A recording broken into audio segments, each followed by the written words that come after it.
Hi guys, the Jazzy Nerd here. Welcome back to another episode of Magic Duels, where we are on to the second part of the Oath of the Gatewatch story.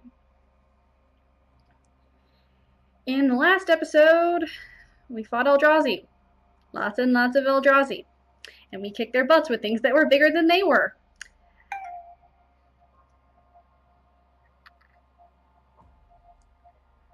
So, somebody asking me for magic advice. Anyway, as I was saying, I think that is the last time where it will ever happen where we are going up against Eldrazi and we have the bigger creatures. I really do. Anyway, let's dive into battle number 2.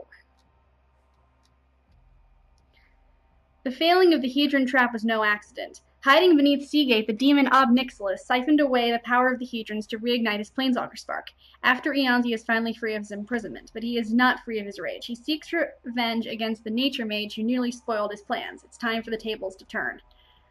Ah, he is showing up in this! I have lore to explain! Oh, brother. Lore that I may want to double check prior to explaining. But I have read his Planeswalker profile, so let me see if I can figure it out.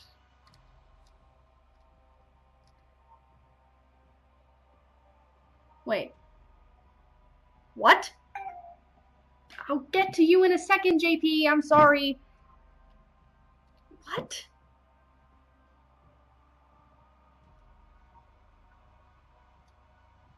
I'm playing him? Then why is... Tables turning. That was kind of interesting.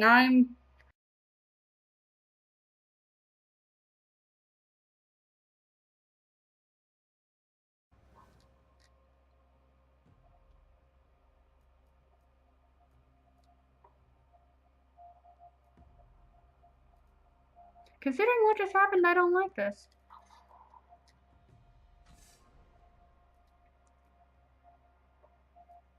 I like this quite a bit better. This looks like a hand from when we were playing Liliana's deck, aside from the Carrier Thrall and the Typhoid Rats. Well, we played against Typhoid Rats in Liliana's campaign, but 2 Black Cats, a Bone Splinters, a Corrupt, I likey, even though there's only 1 land in it. We still have a turn 1 play, so I'm not really all that worried.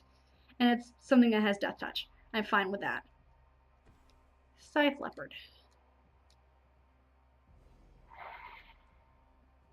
Oh, I will take your 1/1 with Landfall and raise you a 1/1 with Death Touch. Or potentially 2 1/1s with Death Touch. Land, Death Touch. Okay. So...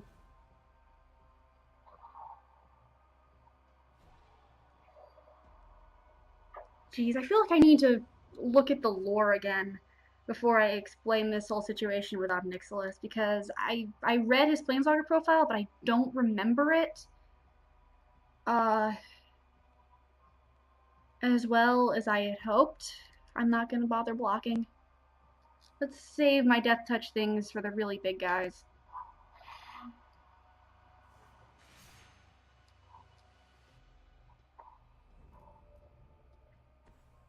Timberpack Wolf. Seen that before.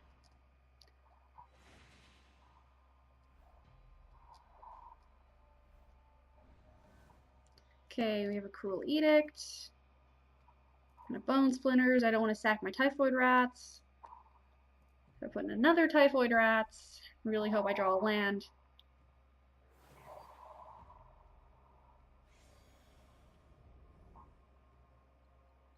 I'm going to swing and see what happens. Really? Death Touch much?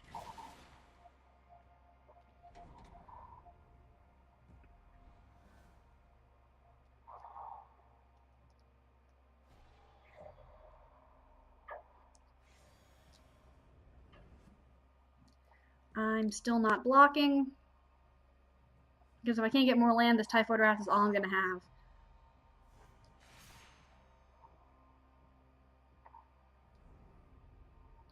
Grazing Gladeheart.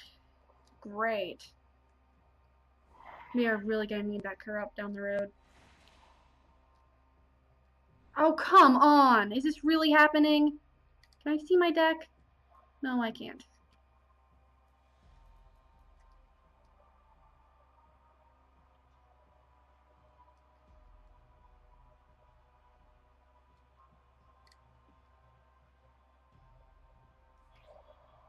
I want to see if I can get her to stupidly block again.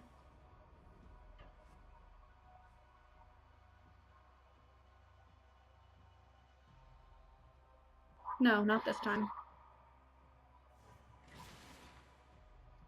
I could still bone splinters that thing. Stop her from gaining any life while I can. Lose my rats in the process. No. I would, if I can get another land, I can put in a black cat and then sack that to the bone splinters to kill her thing. It's going to be gaining her all the life. All I need is another land. Please give me another land.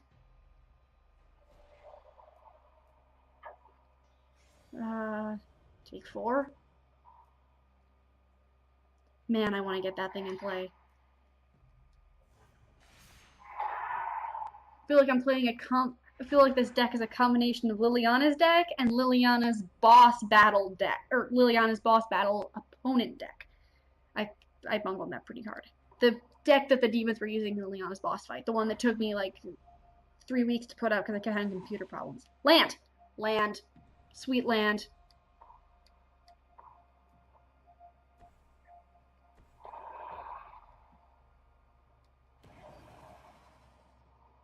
Skipping attack.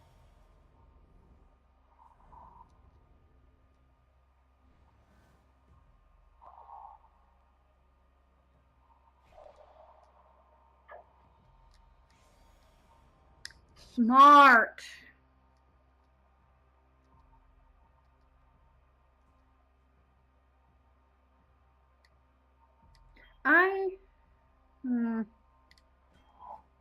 I don't want to take another 4. So I can take 2. Yeah, I'm gonna block that one. Then on my next turn, it all depends on whether or not I draw a land. If I draw a land, I can play in another black cat and then bone splinters the Gladeheart. If not, okay, I'll draw another land.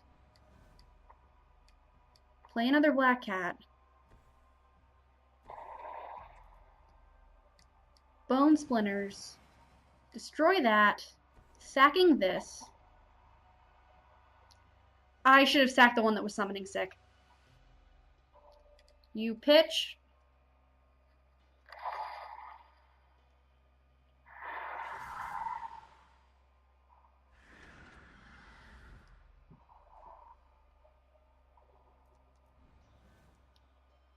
Laying down this is Pilgrimage. That thing's gonna be a 3/3.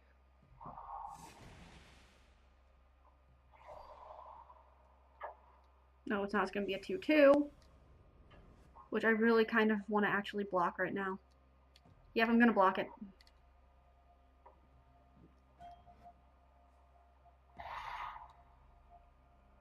Don't take any damage. You discard again. That's a good thing to discard. Then played a land, and she is now top decking. And then I'm going to play this in. Put in a Carrier Thrall. And then play down a Cruel Edict. Sack your Leopard.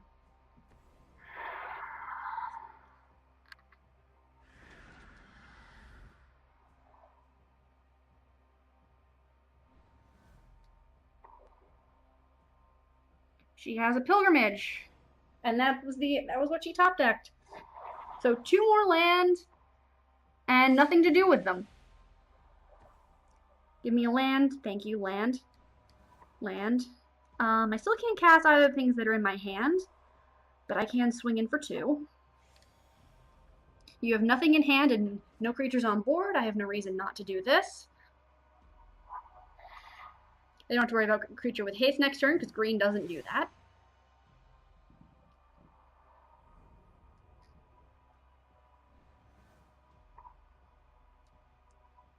Canopy Gorger, that's a big thing.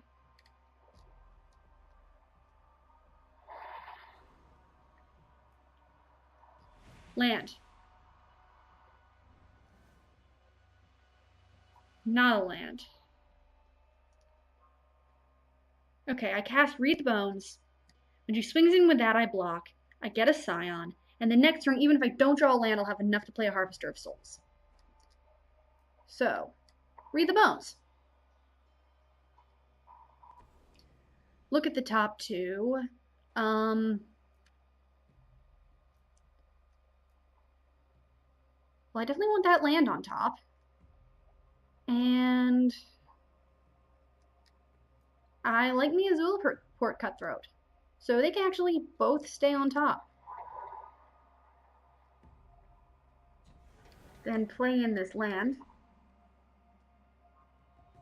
Play in this Zulaport Cutthroat. And then this thing does not have trample, so I do not need to block. I could swing again.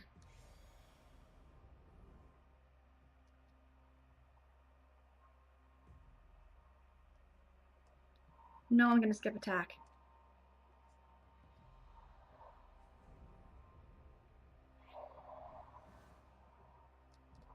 She's not swinging.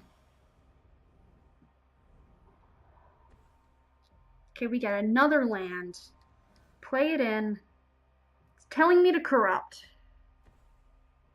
Target creature or player. I can hit that.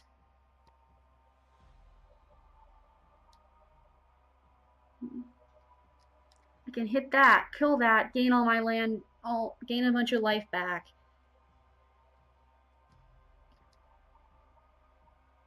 Seven swamps. I can kill that, go back up to 15. Yep. Kill that. Go back up to 15. Attack with all.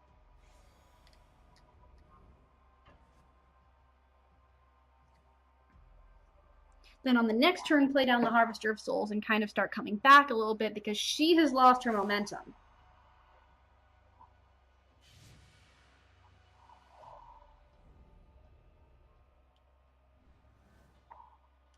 She is losing her momentum. She just top decked a land. I am very familiar with that position. I have been in it many a time, and it sucks.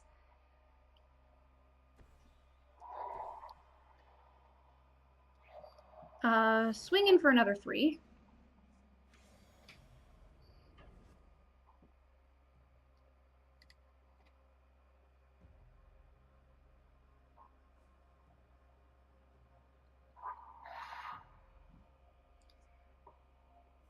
Just like that, it is an even game. I love me a good corrupt.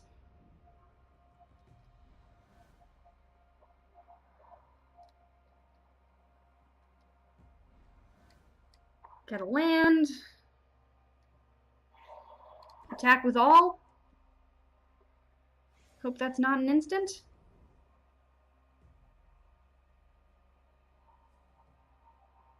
Plummet has no legal targets.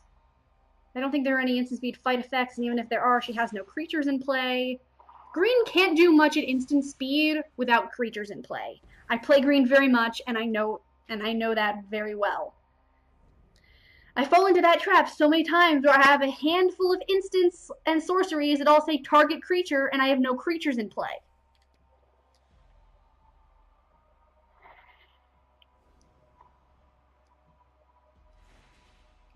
Borderland Ranger. When it enters the field, may search your library for a basic land card, reveal it, and put it into your hand if you do shuffle. Okay.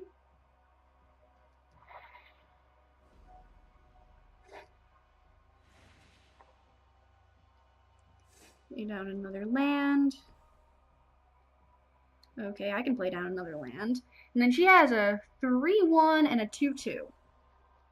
So if I attack with everything, she can double block this, and she will lose both of her creatures, and I will still get through for 3. Or she can block both of these, and I will get a Scion. This will die, I'll get a Scion. This thing will die. She will lose 2, I will gain 2, and then this will get through for 5. And she will lose. Attack with all.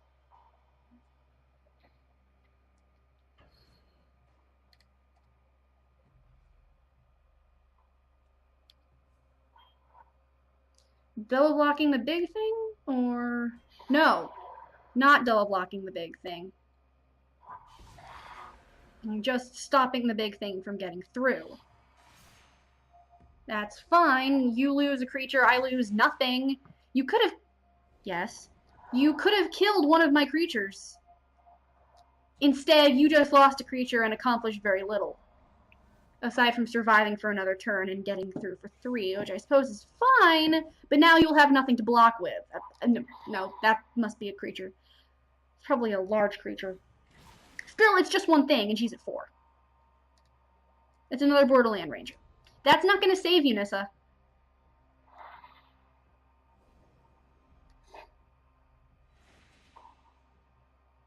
Yeah, that isn't going to help you. Isn't going to help you. Okay. Sure. Sure.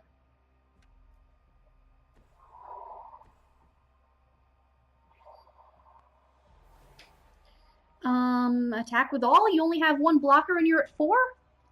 She can survive another turn if she blocks the big thing. If she blocks the Harvester of Souls. She can survive another turn.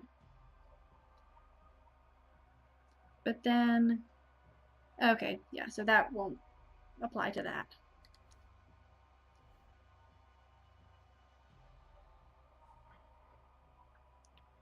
Yep, block the big thing, survive for another turn. This feels so good because I have been in the very situation our opponent is in right now so many times in games. I'll probably be in it at FNM tonight. FNM is Friday Night Magic, if you're not aware. Yes, and her chump blocking... Ooh! Ha! I can bone splinters! It's hexproof. So no, I can't bone splinters. It's hexproof. But I can Cruel Edict and make her sack it.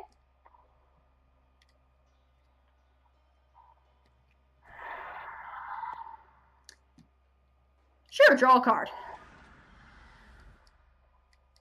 Land for turn? I would have to be an idiot right now to skip attack.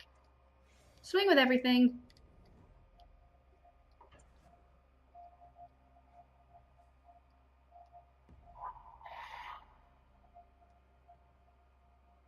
That was quite the comeback game. I love it when that happens. Well, actually, no, I don't, because I've pretty much never had it happen to me. It always happens to the guy I'm playing against.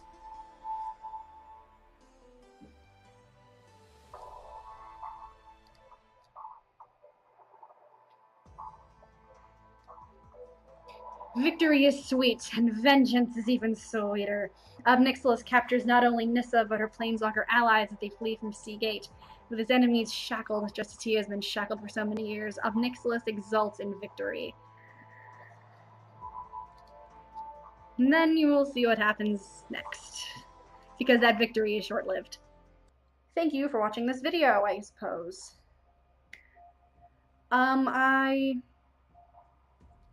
have, assuming I get this up on the same day that it's recorded, which I will, I have hit my goal of uploading 3 videos this week, and I'm going to try and shoot for the same thing next week, which will mean that by the time I go back to school, we will be in Shadows over Innistrad, and I will have a wealth more lore to explain.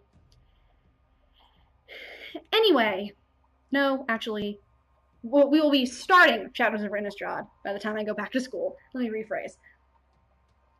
Anyway, I will see you guys back here next week. Until then, stay jazzy.